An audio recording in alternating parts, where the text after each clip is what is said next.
because that was just the natural state. So we don't know reality, okay, from God's point of view, from the get. Okay, it's in our DNA, it's messed up, so science can prove this stuff. We're messed up critters, okay? That's it. And genetically it can be proven. This is where the whole death thing comes in. So we were supposed to live forever, and now we don't. Some people say, oh, well, that's stupid. You know, God's stupid. You would overpopulate. Oh, really? Well, God owns the fertility, so when he decides you're populated enough, he simply pulls the fertility. Duh. So let's, whenever you come across a problem with Scripture, always use your God-given imagination to find a solution. That's my idea. So anyhow, I'm not even sure how I got off on this whole tangent here because I'm talking about arbitrary and capricious laws of men. And when it comes to economics, there's a lot of that crap. And a lot of it is not only the laws that we have that are arbitrary and capricious, just random, but it's the laws we don't have. It's decided randomly, like this whole idea of who's going to pay a sin tax and who's not is a bunch of bull. What's going on in the world with all these perverts coming out of the woodwork, I believe these are signs of the ends of the age. All these mass murderers, all this crap going on. I mean, it's all, the root of all the evil is the love of money. So at the end of the day, I don't care what it is. You may say, well, there's no way money is involved with that crime. That just makes me want to break that guy's neck. He's a freaking molester. What the hell does money have to do with that? But they did a study up in Reading where they showed that rape was up, and they attribute it to having a depressed economy up there. It's true. A guy can't afford a date, so it's all the money. So anybody out there that says I'm such a wild-eyed, pipe-dreaming liberal because I say that maybe a minimum guaranteed income is, one idea. There's more than one way to skin a cat. You still got to have checks and balances. You've got to have oversight. You don't want to create hyperinflation. But as long as the money's not coming out of your pocket, what's wrong with asking the question, whose planet is this anyhow? Why don't we have an inherent right? Is it God that says you don't have an inherent right to share in the wealth of your nation, the wealth of the planet, your share of gold and silver and oil and agricultural land and fish in the sea and on and on and on, timber in the forest, water? Why doesn't it belong to you? Energy, all that stuff. So why? Does that make me a communist or like a freaky liberal? No.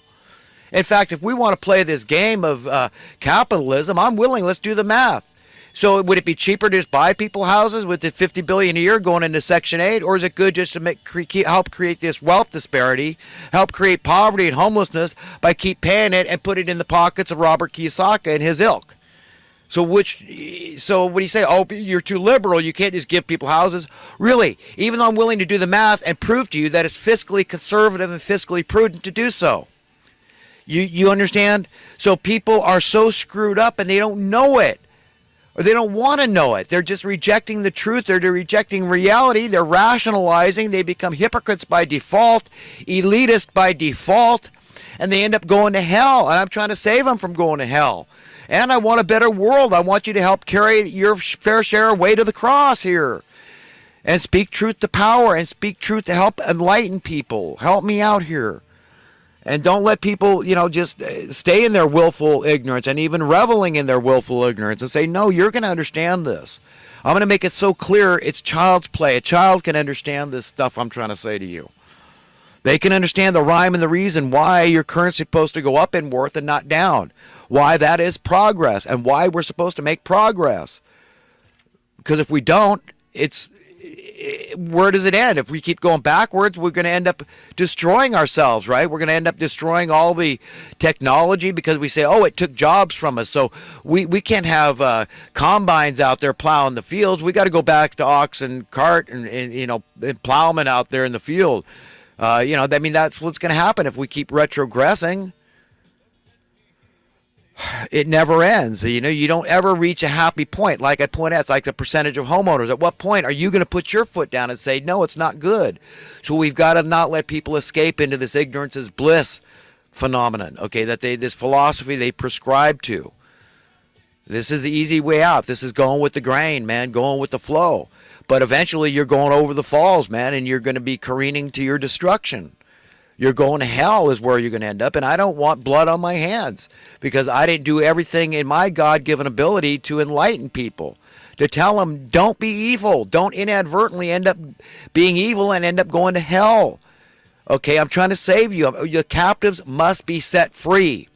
And it has everything to do with the God of this world and letting loose of us. And that's money, mammon.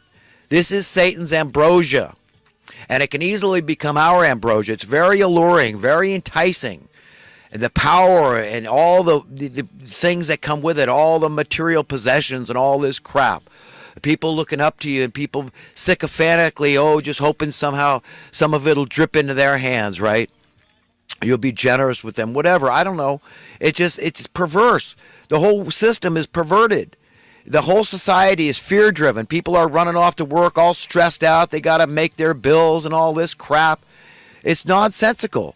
And we're all going along with every time you pay a bill, you're consenting, you're complying with this establishment. And it's sick and twisted, man. This is a rigged game, and I don't blame people that just don't want to play. And if you want to blame me, you stand before God, because he gave me 100% okay permission. A-okay. If you don't want to fit in, you're not supposed to fit in. If you hate your life in this world because it's run by Satan, satanic forces, okay, whether people admit it or not, this is this money game. This is how they get the pound of flesh. This is the pseudo-reverence these people are getting. These bloodthirsty monsters, these masters of misery, the money printing class, the evil world order, all these elitist, hypocritical, communistic, fascist, totalitarian, these Orwellian, authoritarian, statist thugs and murderers, liars, cheaters, thieves. Okay, I want nothing to do with those people, man. I'm willing that everybody be set free. So I feel free and I feel deserving, worthy to be free. I'm willing that your children have everything that I want my children to have. Do you understand? And that's everything. And God is much like a good parent. What would God withhold from us? If somebody turns decadent and slovenly because the world is handed to them on a silver platter, that's not your problem. That's not your business. If God says that's the state of affairs I want, that's the paradigm I want everybody to understand that you're all born with a silver spoon in your mouth. It's all yours for free.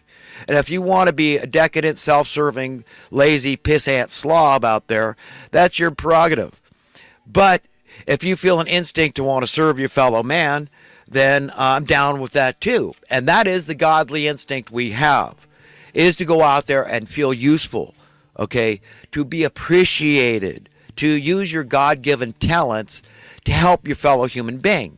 And it'd be easy. With today's technology, I mean, it would loosen up all the innovation.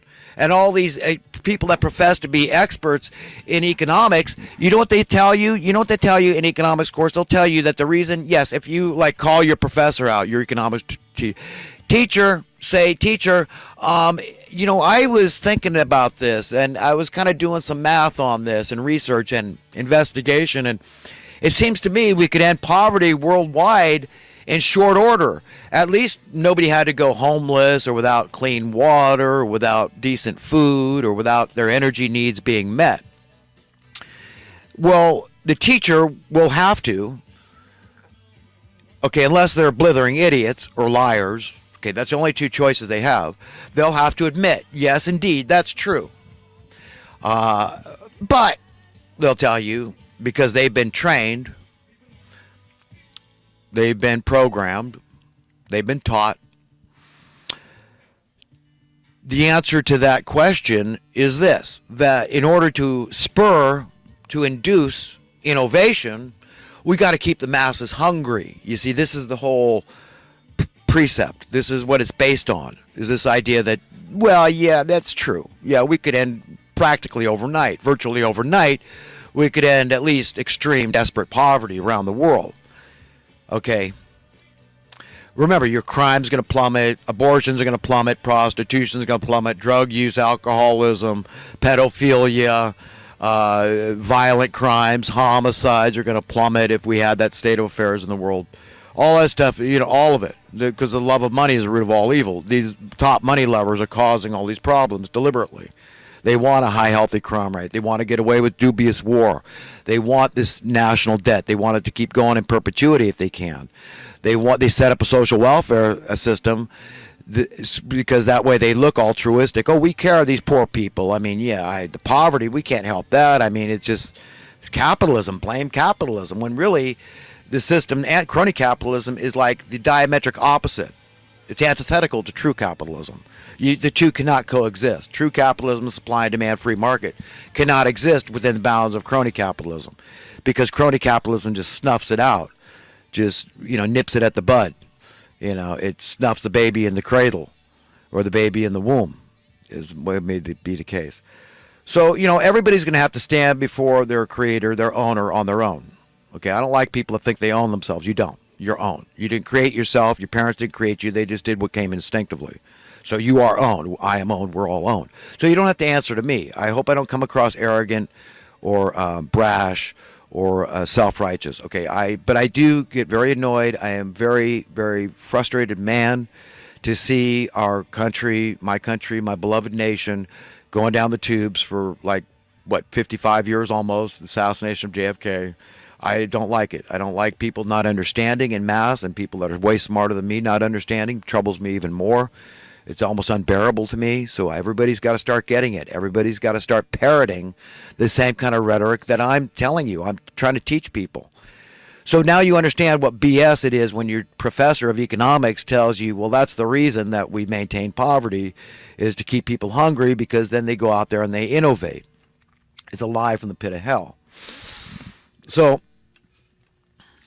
the fact of the matter is that there's this little thing called disruptive technology. So there's so many patents that are bought up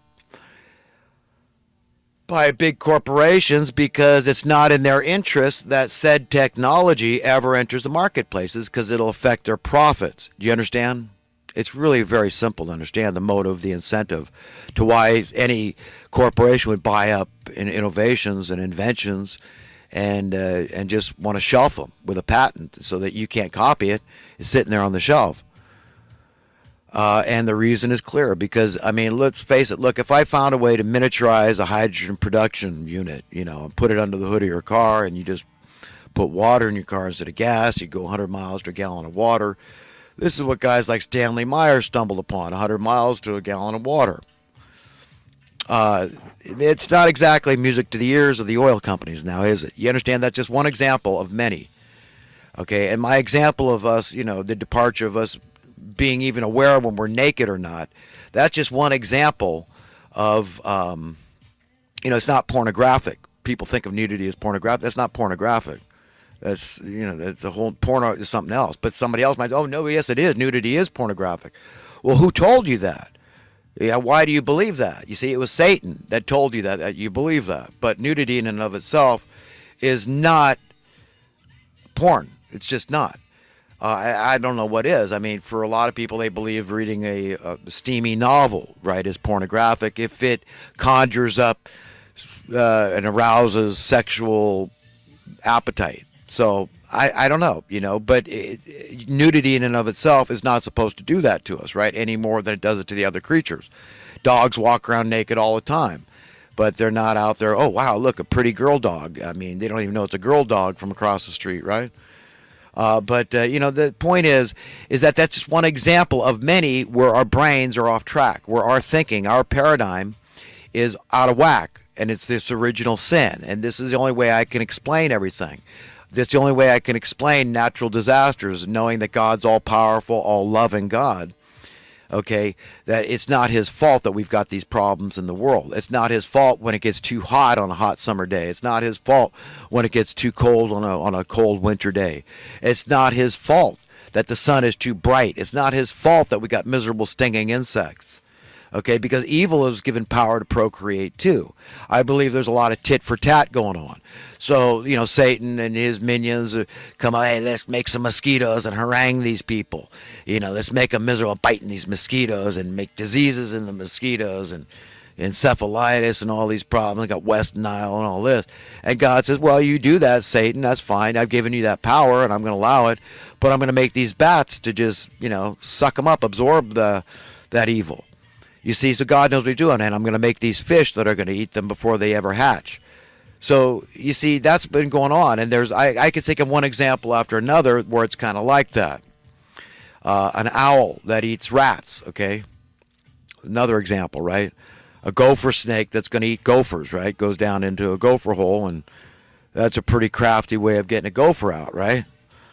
So God's pretty smart and crafty, and God can tell a white lie sometimes. I mean, there was stories, anecdotes of spies in the Bible, good spies. So God's allowed to be deceptive too, and He's much smarter because He's doing it for the good. You understand? But evil does it for the evil, and we're all immersed in this faulty paradigm, and trying to explain a parable is very difficult. Not a parable, I'm sorry, but a paradox, because I stumble upon those regularly in trying to convey the information I'm trying to convey to people. But there is a lot of paradox